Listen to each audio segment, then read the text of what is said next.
Steve, congratulations on this great victory.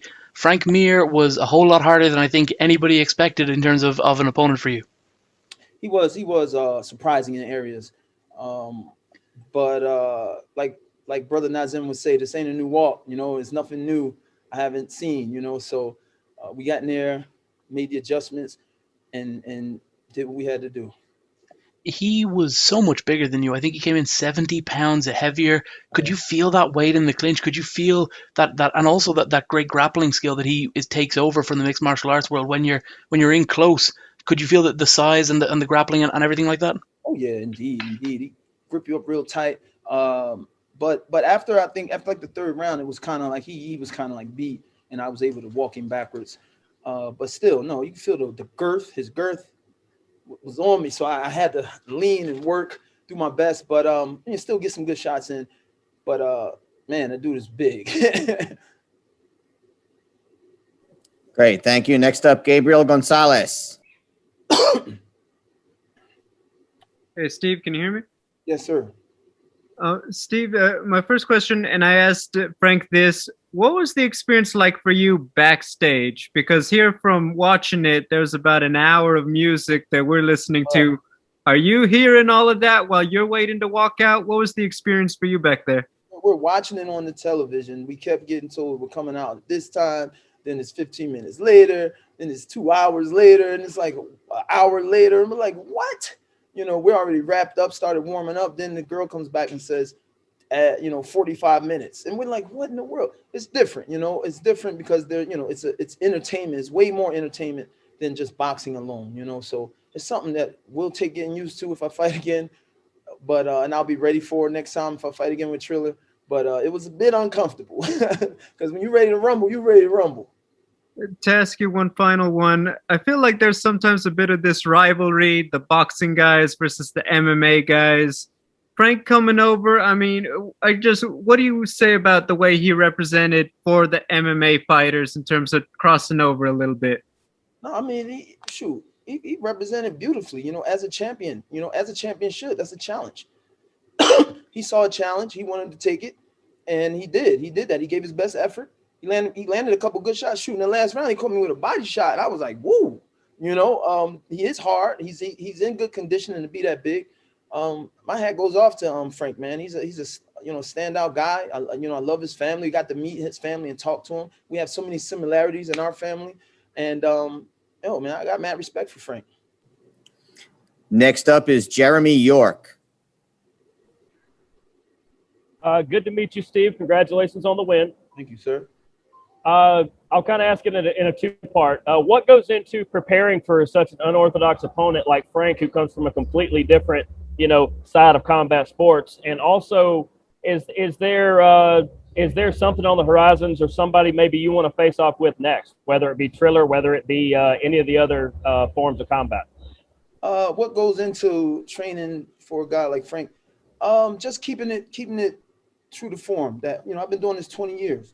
So you guys seen who I've been in the ring with. I've been in the ring with the best. I've sparred with guys from Vladimir Klitschko to Larry Donalds. It's not a new walk for me, but there was a bit of surprise, that could happen because he's an MMA guy. MMA guys throw different combos. They do different, but Frank tried to stick true to boxing as best he could, and he did a good job. I mean, but he's up there against the two-time world champion, man. And I just did what I had to do. What was that second part of the question? Second question was, what do you see on the horizon for you? Whether it's another boxing match with Triller, or is there another project you want to dive into? I mean, listen, I understand my position in boxing. I'm 40. I'll be 45 in a few months, and I've done it. I've got 2 world titles, the USBA heavyweight title. I've been around the world. Classic fights is floating around on television, on the internet. I mean, I'm not going after any world titles anymore. If another UFC MMA guy want to come out the woodwork, or Bones Jones, anybody, they want to come out and challenge in the boxing ring, I'm here. I'm ready. We can do it on Triller. We can make it happen. Any of them. Next up is Boxing Social. Ames here for Boxing Social in association with Betfred. Steve, I don't know if you were aware, but that we, the viewers, we got to hear Oscar De La Hoya on commentary for the fight. It was very entertaining. Could you hear Oscar from the ring at all? No, I didn't, but I did give him a nod. You know, he's a legend, man. I love Oscar, man. He doesn't even know it. You said in the lead up to this fight, you were treating the fight as if you were in the ring with Tyson Fury again. Did you feel that mindset helped you? Yeah, because I mean, excuse me, I got a little cough. That's like the spirit of Brother Nazim. You know, if Brother Nazim was here, we would have had a hard, full, I mean, deep training camp like we was fighting for a world championship. That's the way we were brought up. Take no one light. Underestimate nobody. This, especially somebody's heavier and bigger than you in this heavyweight division. It only takes one punch. It's over. You know, Frank Mir hits hard. I got caught a couple times. So with me having that mindset from Brother Nazim, training was intense. Training was real. You know, yeah, Frank Mir, this is his first boxing match, but still, he's a man trying to beat me, and I can't let that happen. How do you assess your performance in the fight? You seem to be picking shots well, but in singles for the most part, and then the combinations came later on to the fight. What do you think Frank did well to kind of stop you from, putting more of a dent in him?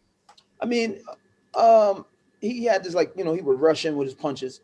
So, you know, I would try to catch him coming in. I did a few times, and he slowed him down a bit, hit his body a bit more. But what Frank, you know, timed me up is like in eating up some of the clock.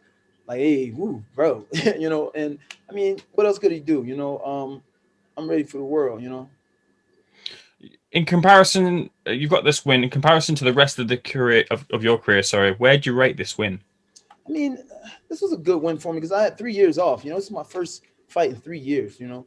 And to tell you guys the truth, I got bronchitis. That's why I'm coughing. I was at the doctor's the other day, man, getting medicine. You know, I have bronchitis. So, but I'm like, I'm still going to fight. Got my family here.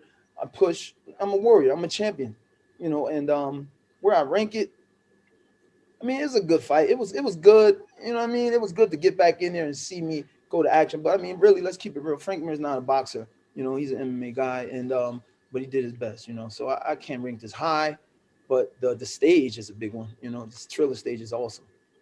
And do you feel that pressure when it comes to in these sort of fights? It's perceived as the boxer versus MMA fighter, and if the boxer loses, then they're going to get a lot of ridicule. So do you bear that pressure on you, and you're relieved in a sense to have got through with the win? Heck yeah, man! Who wants to be that guy? Who wants to be that two-time world champion who Tyson Fury says is his hardest fight, amateur or pro, that loses to an MMA guy in his first fight? Nah, man, I felt that pressure the whole time. And I'm not gonna let that happen. I'd rather jump out the ring before they say that decision. Oh hell, I'm out of here. I don't want to hear it. And next I have Hans with Boxing Insider. Hey Steve, how you doing? Hope my background doesn't sound too loud, does it? Nah, you good. All right, cool. So I know when I was talking to you, alluded to it, you were just like, you know, there's no way in hell you're about to lose to an MMA guy or anything like that. But how do you feel about the performance? Just in terms of, do you feel that you made the boxing community proud? I know you was talking about boxing was on your back for tonight. So do you feel like you made them proud?